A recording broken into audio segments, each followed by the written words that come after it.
Saudações alvinegras! E aí, meus amigos, tudo bem? Hoje domingo, né? Como sempre eu procuro fazer, quando nós temos tempo, né? Ficou um intervalo aí para entre o jogo do Botafogo e o próximo jogo, né? Que vai ser só na próxima segunda-feira, dia 2 de outubro. Então ficou um tempinho aí pra gente esfriar a cabeça, né?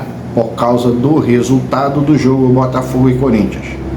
Mas eu quero dizer para você que tudo continua como estava antes, ok? Não aumentamos a vantagem, mas também não perdemos vantagem para ninguém.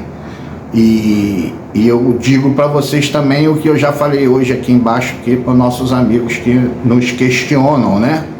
É mais fácil o segundo colocado perder a vaga para o terceiro do que o Botafogo perder a vaga para o segundo. Então quem tem que estar preocupado é quem está na segunda colocação, porque pode perder para o terceiro. A distância é bem menor. Mas vamos lá, meu nome é Luiz Celso, meus amigos me chamam de Celso, outros me chamam de Celcinho, e você fica como você achar melhor me tratar, me chamar, ok?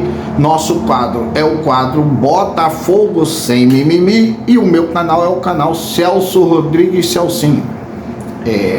Tô até pensando em mudar o nome, mas para facilitar, né? Para facilitar. Ou abrir um outro canal também para transferir os meus vídeos para um canal exclusivo do Botafogo, porque neste canal que eu falo com vocês, eu falo sobre outros assuntos que não interessam muito a alguns. Pode interessar a uma boa parte, mas não deve interessar a todos. Mas no nosso quadro Botafogo Sem Mimimi, você já sabe, nós só falamos do Botafogo. Não nos importa como o outro time joga, como deixa de jogar, como jogou ou vice-versa. Isso aí, nada disso nos diz respeito. O que nos diz respeito é o Botafogo. E, em particular, esse é o nosso pós-jogo, seria o nosso pós-jogo, né? Ou é o nosso pós-jogo. Vamos analisar algumas coisas e vamos entender outras. Bom, como eu já falei para você, antes disso, faz o seguinte, vai lá, se inscreve no canal, é importante para mim, tá? Porque quanto mais inscritos nós temos, mais o YouTube vai procurando divulgar os nossos vídeos, né? O canal que tem poucos inscritos, né? O YouTube não se preocupa muito, mas o crescimento é Deus quem dá, né? Então eu te peço, se inscreve, compartilha, chama teu amigo, convida ele e fala, pô, vamos ajudar um botafoguense. É mídia botafoguense, é uma mídia de uma opinião de um torcedor, ok? Então é por aí. Então vamos lá. Jogamos contra o Corinthians e eu tinha dito que se nós fizéssemos um ponto, nós já estaríamos aumentando a vantagem. Celso, mas nós perdemos. Tudo bem, mas tudo continua como estava antes. Os times que estão abaixo de nós perderam ou empataram e a vantagem continua a mesma da rodada passada. Então nada se alterou. Então vamos ao quadro Botafogo e Corinthians. Bom, o Botafogo mais uma vez entrou com 4-3-3, sendo que dessa vez ele colocou o Vitor Sá de ponta direita, correto? Nós estávamos bem no aspecto total do jogo, ok? Até a expulsão do Marçal. A expulsão do Marçal, ela trouxe para o Botafogo, primeiro, uma inferioridade numérica, e segundo, a perda de um homem povoando o meio campo, né? Ele passou o Tietê para o lado esquerdo, o que deu certo. No primeiro momento deu certo o Tietê fazendo a lateral esquerda, e ele não mexeu na estrutura do time. Mas o que eu já havia comentado com vocês? Vocês vão lembrar que eu expliquei isso e explico isso nos meus vídeos passados, inclusive no vídeo do pré-jogo. Eu expliquei o seguinte, porque a torcida fala muito, tem que ter 4-3-3, 4-3-3. E eu expliquei, pessoal, nosso 4-3-3 depende da boa forma e da boa performance dos nossos jogadores de ponta, os jogadores que jogam pela ponta. E o melhor jogador que nós tínhamos pela ponta direita era o Júnior Santos, correto? Que vem atravessando uma má fase, embora o Júnior Santos tenha entrado bem no segundo tempo, tentou fazer jogadas de profundidade, é isso que o Júnior Santos tem que fazer. Mas você vê que quando ele tenta driblar ali pro meio, ele acaba estragando a jogada que ele começou bem. Ele acaba estragando a jogada que ele começou bem.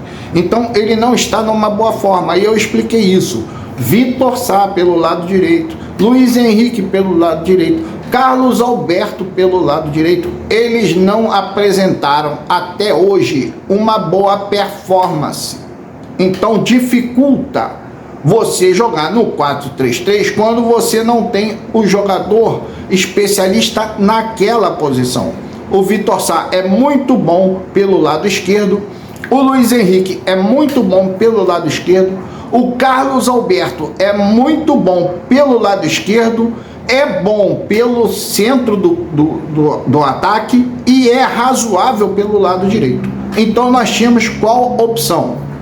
Segovinha, a primeira, lógico, que seria o Júnior Santos, a segunda o Segovinha, a terceira o Diego Hernandes. Sendo que Segovinha, Diego Hernandes, o Diego Hernandes nem está sendo muito utilizado. E o Segovinha e o Júnior Santos não estão apresentando boas partidas.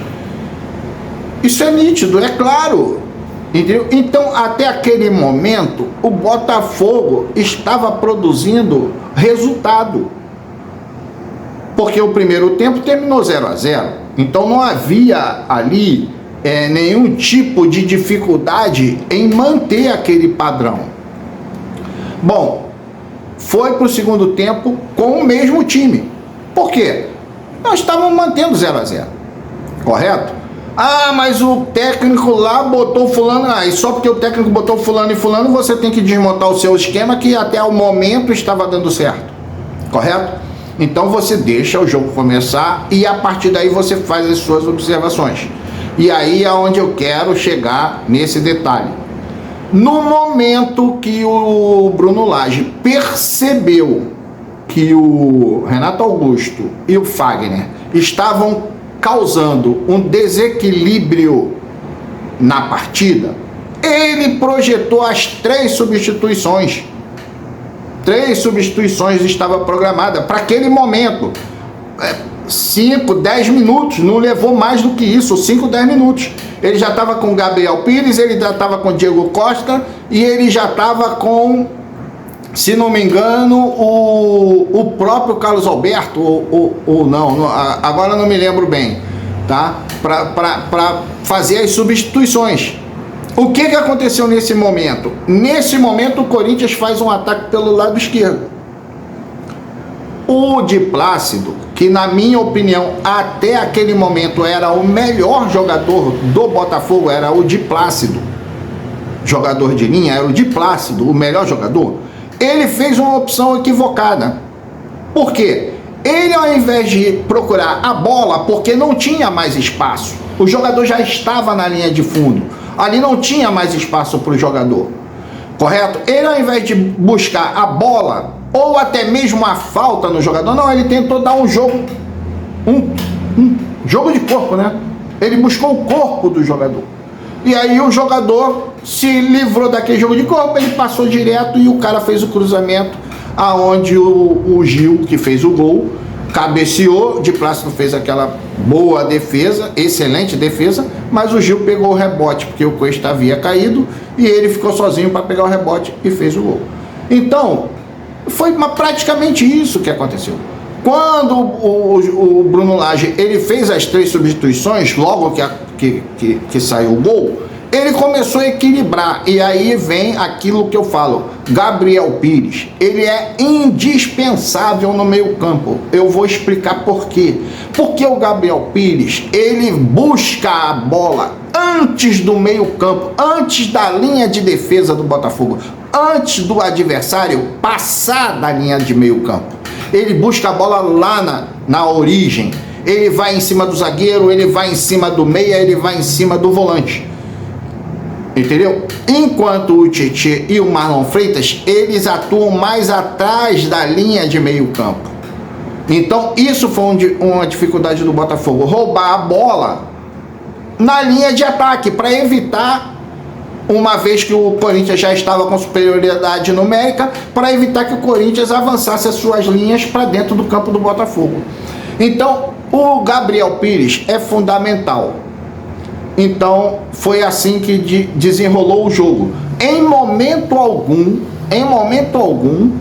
nós tivemos sufoco. Fomos sufocados pelo Corinthians. Não fomos sufocados. O Corinthians teve um maior volume de jogo, de posse de bola, e isso é óbvio. Com um a mais, correto? Seria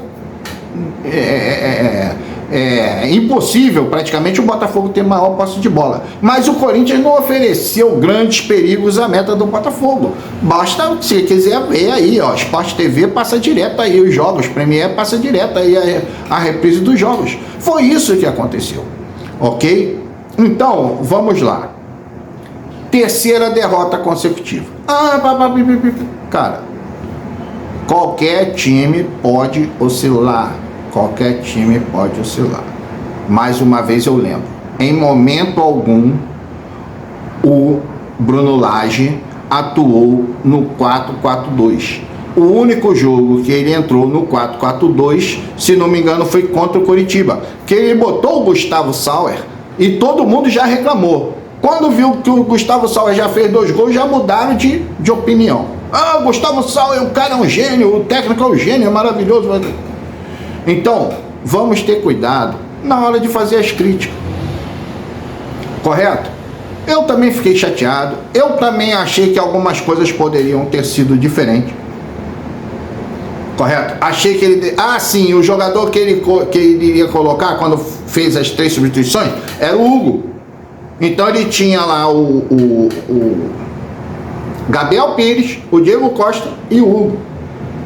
E essa aqui, o Hugo, foi a única substituição que eu achei que ele poderia ter feito antes. Mas como ele colocou o Tietê ali provisoriamente para tentar fazer alguma coisa até fazer a substituição, e o Tietê estava dando certo, ele optou por quê? Por deixar o primeiro tempo terminar, correr, e fazer tudo no segundo tempo. Só que aí ele quis esperar aí pelo menos 10, 15 minutos para fazer as substituições, já com o jogo mais desenvolto, e no final acabou não dando certo. Mas ele estava com as 3 substituições ali preparadas, só que nesse inteirinho acabou saindo o gol, ok? Então,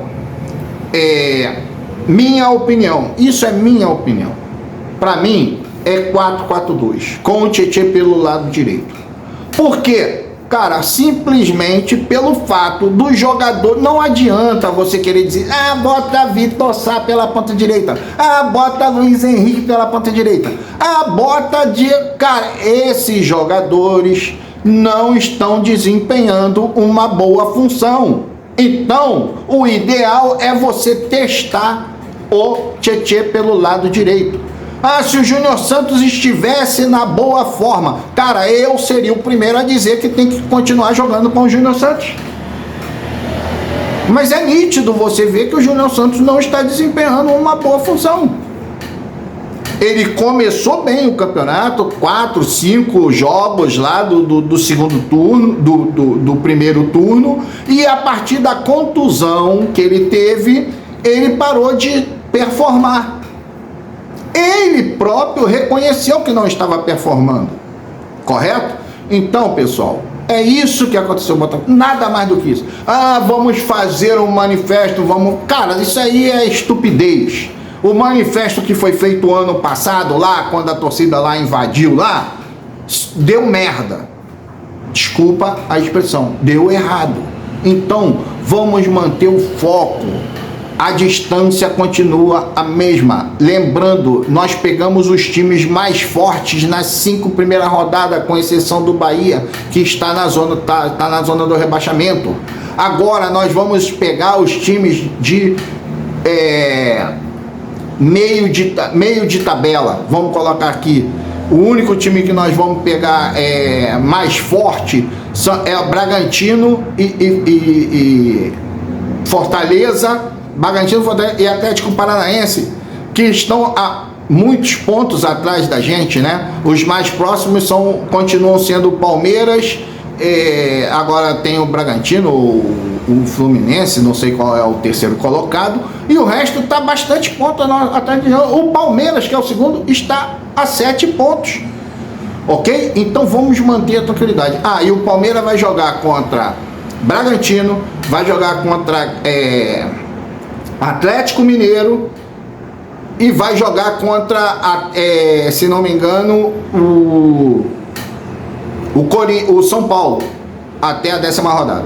Então vamos manter a tranquilidade, ok? Eu passei um pouquinho, mas como eu falo, eu tento desenvolver meu pensamento, porque senão eu acabo me perdendo naquilo que eu quero dizer, tá bom? Mas esse é o nosso vídeo, é o nosso quadro Botafogo sem mimimi. Não vamos chorar, o cara roubou o time. Não. Ele sim, o juiz sim, evitou de dar alguns cartões amarelos para o time do Corinthians. Isso foi nítido também, nós vimos. Mas nós não vamos ficar chorando isso não. Não vamos ficar chorando isso não, pessoal. A expulsão Marçal, a expulsão foi correta. Correto? Entenderam? A expulsão foi correta. O Marçal não tinha necessidade de disputar a bola. Ele não precisava nem ter ido na bola em virtude da posição que foi a jogada. A posição foi lá na intermediária do Corinthians. Para que fazer? Era só ele ameaçar que o jogador já ia chutar a bola para frente e a bola ia ser provavelmente do Botafogo. Mas ele optou por ir e acabou indo mal e foi muito bem expulso, ok? Esse é o nosso quadro Botafogo sem mimimi. Chama seu amigo, vai lá, fala assim, pô, vamos ouvir esse cara aí. Vamos ouvir esse cara aí. É o torcedor, ele é torcedor como a gente. Fica de cabeça aqui, bota a cabeça no gelo lá para dormir de noite quando o Botafogo perde. Fico nervoso na hora do jogo, xingo também, igual a qualquer outro torcedor. Correto? Mas aqui a minha opinião, diferentemente do jornalista e do youtuber, aquele que capitaliza com seus vídeos, eu faço o meu vídeo baseado naquilo que é a minha interpretação, ok?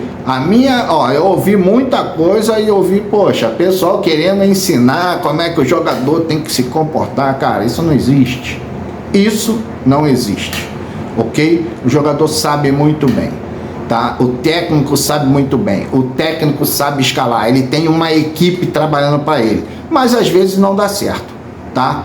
Um grande abraço, ficam todos com Deus. Eu passei hoje, fui para 18 minutos, quase chegando a 19, mas é isso aí, ok? Vai lá, se inscreve no canal, chama seu amigo, compartilha o vídeo e fala, aqui é Botafogo sem mimimi, nós só falamos do Botafogo.